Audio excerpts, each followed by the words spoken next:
வசுதெய்வ குடும்பகம் என்ற தலைப்பில் திஃபா ஸ்கூல் பள்ளி ஆண்டு விழா. கோவை திஃபா ஸ்கூல் பள்ளியில் நடைபெற்ற ஆண்டு விழாவில் வசுதெய்வ குடும்பகம் என்ற தலைப்பில் பல்வேறு நாட்டினரின் கலாச்சார நடனங்கள் பார்வையாளர்களை வெகுவாக கவர்ந்தது. கோவை கதிர்நாயக்கன்பாளையம் பகுதியில் செயல்பட்டு வரும் திஃபா ஸ்கூல் பள்ளியின் ஆண்டு விழா பள்ளி வளாகத்தில் நடைபெற்றது. வசுதெய்வ குடும்பகம் என்ற தலைப்பில் நடைபெற்ற இந்நிகழ்ச்சியில் பள்ளியின் தாளாளர் பாலபுவனேஸ்வரி மற்றும் நிர்வாக அறக்காவலர் பாலமுகுந்தன் ஆகியோர் தலைமை வகித்தனர். விழாவிற்கு வந்திருந்த அனைவரையும் பள்ளி முதல்வர் ஹேமலதா வரவேற்றார். நிகழ்ச்சியில் சிறப்பு விருந்தினராக மேகாலயா முன்னாள் ஆளுநர் சண்முகநாதன் கலந்து கொண்டார். முன்னதாக விழாவில் பள்ளியில் சிறந்து செயல்பட்ட மாணவ மாணவிகளுக்கு பரிசுகள் மற்றும் சான்றிதழ்கள் வழங்கி கௌரவிக்கப்பட்டது.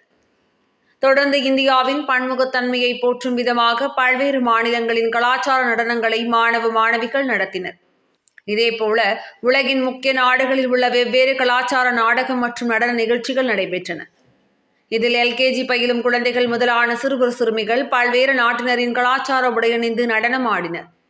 வண்ண ஆடைகள் அணிந்து மாணவ மாணவிகள் நடத்திய இந்த கலை நிகழ்ச்சிகள் பார்வையாளர்களை வெகுவாக கவர்ந்தன. விழாவில் ஆசிரியர்கள், அனைத்து மாணவர்கள், அவர்களது பெற்றோர்கள் மற்றும் பள்ளி ஊழியர்கள் என பலர் கலந்து கொண்டனர்.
அனைவருக்கும் வணக்கம். இன்று நம்ம கோவை கதிர்நாயக்கன்பாளையத்தில் த ஃபர்ஸ்ட் ஸ்கூல் சிபிஎஸ்இ பள்ளிக்கூடத்தின் ஆண்டு விழா 2025 உண்டான ஆண்டு விழா நடைபெறுகிறது. இதற்கு சிறப்பு விருந்தினராக நமது முன்னாள் மிசோரம் ஆளுநராக இருந்த திரு சண்முகநாதன் ஐயா அவர்கள் வந்திருக்கிறார். நம்ம பள்ளியானது கடந்த 2014 துவக்கப்பட்டு பிறகு அந்த கட்டிடம் வேலைகள் முடிந்து 2021 முழுமையடைந்து 2001 முழுமையாக நடைபெற்று கொண்டிருக்கிறது. இங்க சிறந்த பள்ளிக்குன்ன கல்வி நம்ம கலாச்சாரத்திற்கு அனுசரித்து நம்மளுடைய குழந்தைகள், நம்மளுடைய பள்ளியின் மோட்டோ ரைஸ் வித் நாலேஜ் அப்படின்னா வாழ்க்கையில் அந்த நாலேஜுடன் நம்ம உயர்ந்து வரணும். இந்த ஒரு மோட்டோவின் அடிப்படையில் நம்ம இங்கே செயல்பட்டு கொண்டு இருக்கிறோம். இப்போ இங்கே பல தரப்பான ஸ்கில் டெவலப்மெண்ட் சொல்லித்தர்றோம். கல்வி அல்லாத இப்போது கராத்தே, சிலம்பம், யோகா இந்த மாதிரி பயிற்சிகள் கொடுக்குறோம். இது மனதையும் உடலையும் உறுதியாக்கி நம்ம அடுத்த தலைமுறையை நல்வழிப்படுத்தி ஒரு சிறந்த இந்திய தேசபக்தியுடன் நம்ம கலாச்சாரத்தை மதிக்கிற ஒரு சிறந்த மனிதர்களாக உருவாக்கணும் என்ற எண்ணத்தில் இந்த பள்ளிக்கூடம் துவக்கி சிறப்பாக நடந்து கொண்டிருக்கிறது. அனைவருக்கும் வணக்கம். இன்று பள்ளி ஆண்டு விழா இந்த 2025 உண்டான ஆண்டு விழா நடைபெறுகிறது. இதில் பல்வேறு கலை நிகழ்ச்சிகள், குழந்தைகளுக்கு பரிசு பெற்ற பல போட்டிகளில் பரிசு பெற்றவர்களுக்கு அவர்களுக்கு பதக்கங்கள், அவருக்கு சர்டிஃபிகேட்ஸ் கொடுக்குற ஒரு விழா. அதில் நம்ம சிறப்பு விருந்தினராக ஐயா அவர்கள் இருக்கிறார். அவருடைய அறிவுரையும் கேட்க இருக்கிறோம்.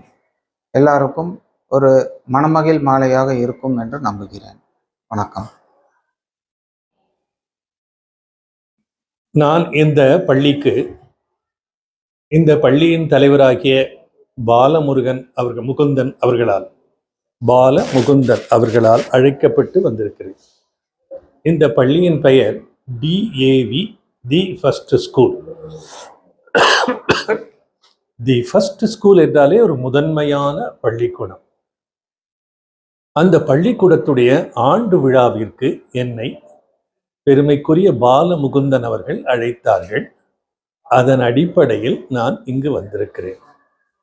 இங்கு வந்ததில் 2 பெரும் சந்தோஷங்கள் என் மனதில் இருக்கிறது. ஒன்று, பாலமுகுந்தனுடைய குடும்பமானது ஒரு பெரும் பாரம்பரியமிக்க ஒரு குடும்பம். அவர்கள் தனக்காக மட்டும் வாழாமல் தான் சார்ந்த நாட்டிற்காகவும் பண்பாட்டிற்காகவும் வாழ்ந்தவர்கள். பாலமுகுந்தன் அவர்களுடைய தந்தையார் பேர் CR பாஸ்கர் ஐயா என்று பேர். அவரை மிக நீண்ட காலமாகவே எனக்கு தெரியும். நான் டெல்லியில் இருந்த சமயத்தில் என்னோடு கூட வந்து தங்கியிருக்கின்றார்.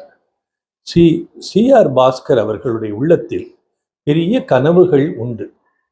அதில் முதன்மையான கனவு என்னவென்றால், இந்தியா உலகில் முதன்மையான நாடாக மாற வேண்டும்.